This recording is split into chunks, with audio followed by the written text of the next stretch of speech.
maybe the concept of sitcom had just got to such a peak. I mean, it's after real good stuff like Porridge, really good, we're talking about comedy actors there. You've got such a tight collection of very good people. I'm quite serious now.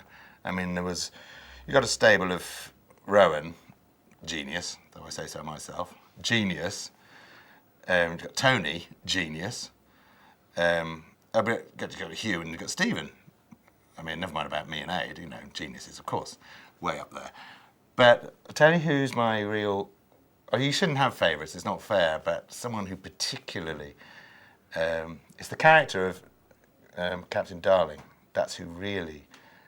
I mean, if anyone really wants to take my trousers down to the wash and tear them inside out and really make big love to them, I'm talking about the three best actors in England, Tim, Mac and Ernie. Tim, Mac and Ernie, three actors playing one character, that's Captain Darling. I think you ought to see a clip now. See that? That's funny.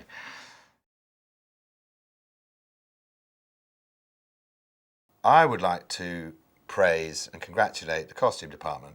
I mean, in all of them, look at the fantastic costume they gave me, gave everybody in the Elizabethan one. I mean, it's just gorgeous, and I can make jokes about my codpiece and things, and just gorgeous gear. The First World War, you never kind of think of it as sexy, but Flashheart comes on, and his gear is so sex. I mean, it's just total 200% sex. And it just made me move and just be. It was great. I got such a fabulous costume, such fabulous sets, fabulous casting. I've got Miranda Richardson. I've got like one of the actresses. I get Miranda Richardson, without being sexist, obviously. When I was working with Rowan, yes, of course there's a rivalry there, because I'm thinking, he's funny and I don't understand how he can be funny. Maybe he's thinking, that bloke shouts a lot louder than me. I can hit him with a gun, I can shout about myself, I can talk about my... I know you can't say genitals on the television nowadays, but talk about my genitals.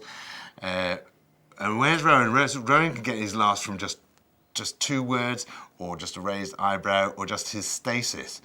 I can't do that, because that's how it was. There you are at Stalingrad. But eventually, maybe that's a bad image. I mean, because we're standing next to each other and sort of combining and making a beautiful flower instead of making love. Instead of making war, I mean. I'm talking cobblers, aren't I?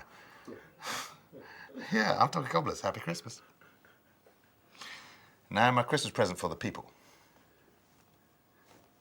Not many people can do that, especially with the downstairs equipment.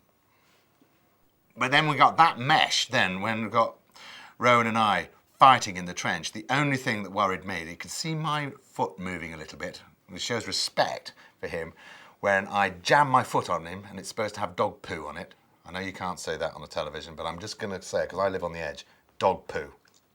All right? I am an anarchist. And I move my foot slightly. The reason I do that is because I was worried about my moustache. But the makeup operative who fixed that moustache in the First World War, he doesn't move an inch, and my face is going all over the place, and I'm cascading with sweat because the costume is so gorgeous. I didn't want to take the coat off because it's so fantastic. I got my pistol, I got my lariat, I've got everything I need. It's just, I am a living penis. It's just, can you imagine who would give you that freedom and those lines? Just fantastic. I mean, I was just like making love to God. It was just fabulous. The point I've tried to get to twice is that after all that shouting and all that leaping around and shouting and yelling about myself and how great I am, I grab Bobby and I leave the room and I go off and say something like, hooray! And he goes, good. It's just fantastic. And he completely caps it.